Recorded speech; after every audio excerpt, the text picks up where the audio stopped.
Adigaan kukulee seenaa sabaa barsiisu guyyaa kallafee ofii cabsee daandii dhugaan diriirsu dhugaan kee mul'ataadha eenyurraa seenaa baabsu injifannoo gonfachuun kee kan dhugaa dubbachuu jireenya isaa boreessee yaa lubbuun wareegee oromiyaa dabarsee wasinta ganne seenaa.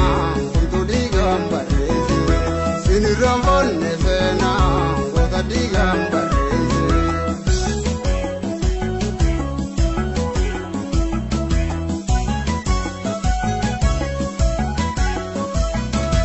ira tutega matu tudus galata gavda ummata leti foro fondurenge janata ira tutega matu tudus galata gavda ummata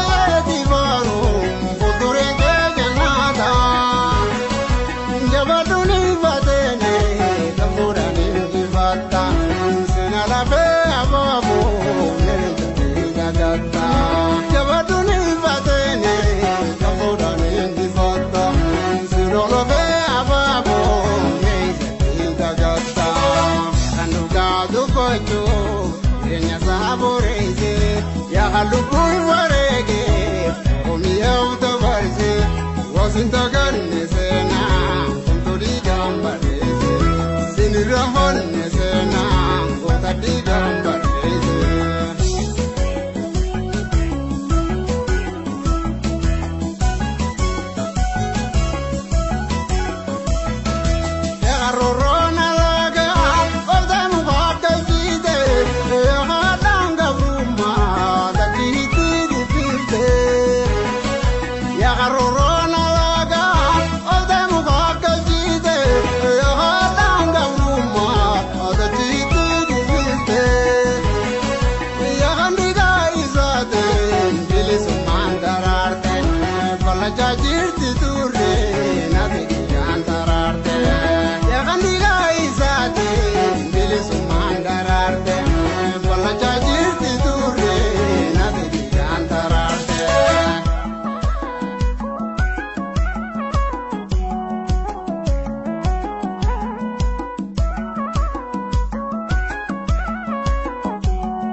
Dubbachuu jireenya isaa boreessee yaa lubbuun wareegee oromiyaa dabarsee wasinta ganne seenaa kuntulii gambarreesse sinirambonne seenaa goota digambarreesse kan dhugaa dubbachuu jireenya isaa boreessee yaa lubbuun wareegee oromiyaa dabarsee wasinta ganne seenaa.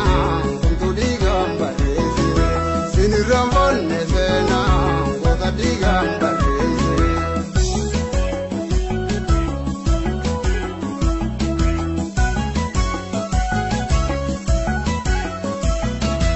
Yakaroroo ifaate seenaa isaa yaadate yooti nambiyoosa dhabamsiisuuf kusaate.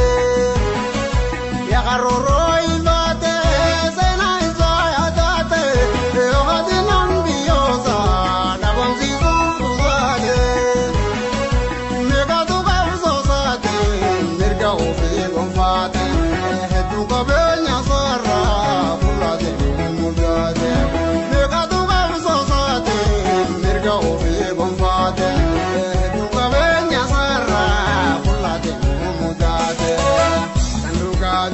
jireenya isaa boreessee yaa lubbuun wareegee oromiyaa dabarsee wasinta ganne